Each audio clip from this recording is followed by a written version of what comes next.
नमस्कार मित्रांनो, श्री स्वामी समर्थ. तर आज माझी आई बनवणार आहे गवारच्या शेंगाची भाजी ग्रेव्हीवाली. बघूयात आपण कशी बनवते ती. तर आईने सर्वप्रथम कांदा, टोमॅटो, हिरवी मिरची आणि लसूण हे कट करून घेतलं आहे आणि कढईमध्ये तेल टाकून त्याला परतून घेत आहे. तर त्याला आता परतून घेऊन एका प्लेटमध्ये काढलं आहे. त्याचं आपल्याला नंतर मिक्सरमधून ते पेस्ट करून घ्यायचं आहे. आणि गवारच्या शेंगा आपण धुवून घेतो आहे. गवारच्या शेंगा आपल्याला बारीक पीसमध्ये कट नाही करायच्या, तसेच सवतले ठेवायचे आहे.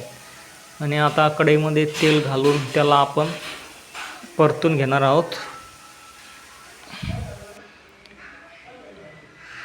गवारच्या शेंगा अशा कवळ्या असलेले छान लागतात, जास्त निब्बर शेंगा असल्यानंतर ते चांगलं लागत नाहीत. आता यामध्ये मीठ ॲड केलं आहे.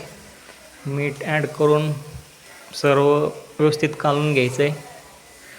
त्यानंतर आपण जे टोमॅटो ते काढलं होतं त्याला मिक्सरमधून आपलं ते ग्रेव्हीसाठी काढून घ्यायचं आहे. त्याला मिक्सरमधून त्यात कोथिंबीर राहिली होती ती ॲड केली आणि आता ग्रेव्ही काढून घेतली आहे.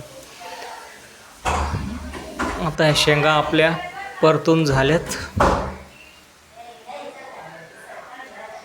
तर आता आपण कढईमध्ये तेल घेतलं आहे, त्यामध्ये मोहरी टाकली, तेजपत्ता टाकला आहे आणि आता जे आपण टोमॅटोची कांद्याची जी पेस्ट काढली मिक्सरमधून ती टाकलेली आहे. तिला व्यवस्थित तेलामध्ये चांगलं तळून घ्यायचं आहे. आता यानंतर आपण लाल तिखट, प्रवीण मसाला आणि अजून घरगुती मसाला टाकला आहे. याला छान असं पूर्ण व्यवस्थित मिक्स करून घ्यायचं आहे. त्याला थोड्या वेळानं असं थोडंसं तरी सुटते तेल वगैरे. आता परत त्यात थोडंसं मीठ ॲड केलं आपण. पहिली शेंगा आपण हे करता वेळेस त्यात बी थोडंसं मीठ ॲड केलं होतं, त्यामुळे जास्त मीठ घ्यायचं नाही आहे. आणि आता त्यात गवारच्या शेंगा ॲड करायच्यात आणि आपण यामध्ये पाणी जे टाकणार आहोत ते पाणी आपण थोडंसं कोमट करून ठेवलं होतं अगोदर. ते पाणी आपण आता याच्यामध्ये ॲड करणार आहोत. हे आपण थोडंसं कोमट केलेलं पाणी होतं ते ॲड केलं यात.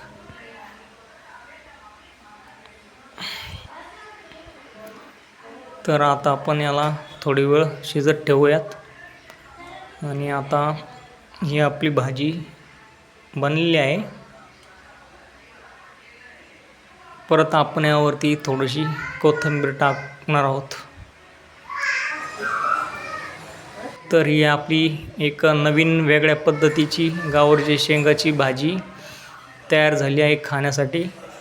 आता आपण प्लेटमध्ये खाण्यासाठी घेऊयात. आणि तुम्हाला ही रेसिपी कशी वाटली नक्की कमेंट करून सांगा मित्रांनो. श्री स्वामी समर्थ.